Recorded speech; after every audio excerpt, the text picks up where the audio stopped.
This pebble in the sky and lost its charm to me.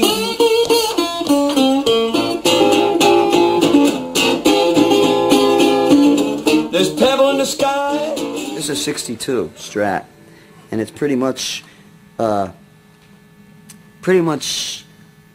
original as far as like the neck and the electronics and everything, but the electronics been rewired, but it's the same pickups and everything. It's got a couple things that aren't original, and you know my name in there isn't original, you know. I did that myself.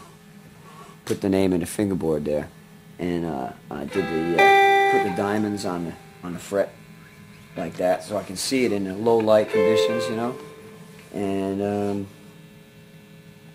rewired it so you can get a funky sound that a lot of people don't have. You know, I picked the guitar up, I tuned it to my tuning, you know, and played about one note, and I said, I am not leaving this store without this guitar. And there's the price still on there, $395.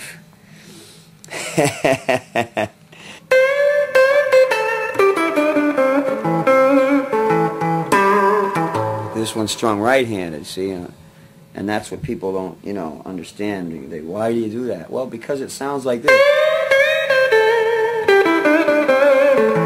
It's a totally different sound than, you know. The serial number on the back's kind of interesting. 00001.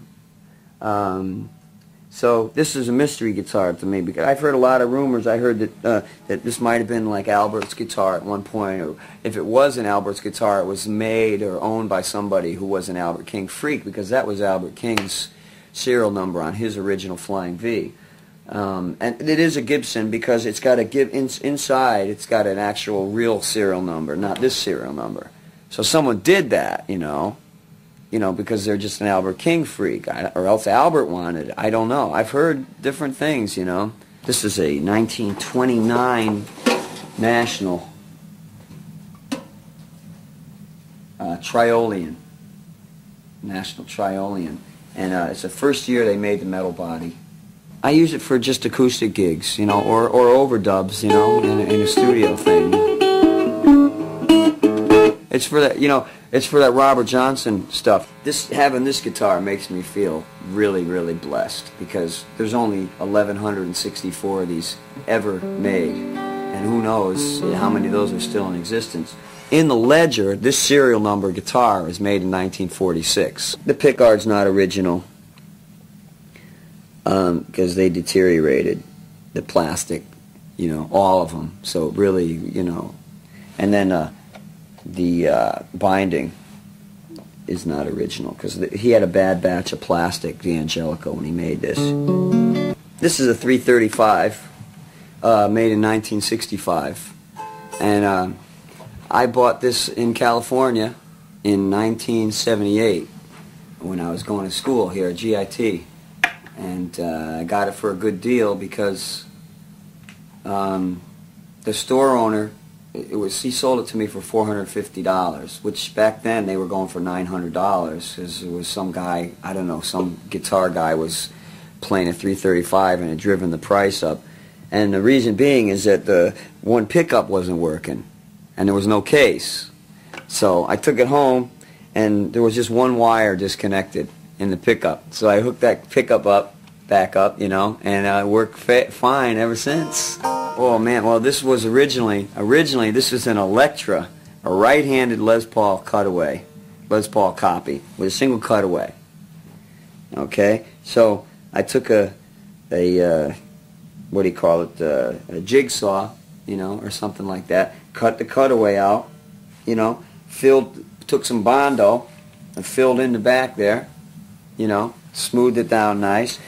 You know, took a router and routed out another cavity there for this stuff here, you know, and then went down to, you know, somewhere, I forget where I got the stuff. I think I got this in downtown LA, and I put it on there with contact cement. You know, the secret, the secret of making a guitar like this is that you really have to believe that it really looks cool. You have to, you know, from the bottom of your heart, otherwise you can't pull it off, you know.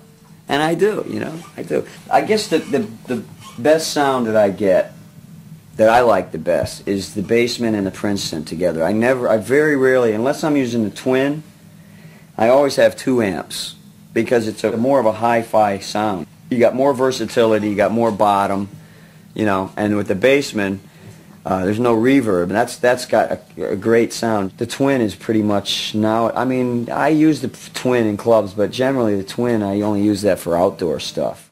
This is a tube screamer, you know, that's Jimi Hendrix, you know.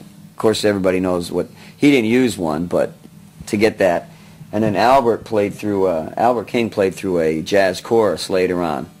He also played through a phaser, so that's how he was getting that sound. And then Magic Sam used a tremolo. So that's a tremolo. That I bought from a guy, a one-man company in Sweden, and it duplicates the 60s tremolo exactly. I mean, you could not tell the difference. So when I'm using a tweed amp, if I want that tremolo, the Magic Sam tremolo, I got it right there. And I set this stuff up like religion, you know, at every gig, and I hardly ever use any of it, you know, because the amp sounds so good that, you know, you don't really need it. But sometimes, you know, it's nice. It's nice coloration, you know.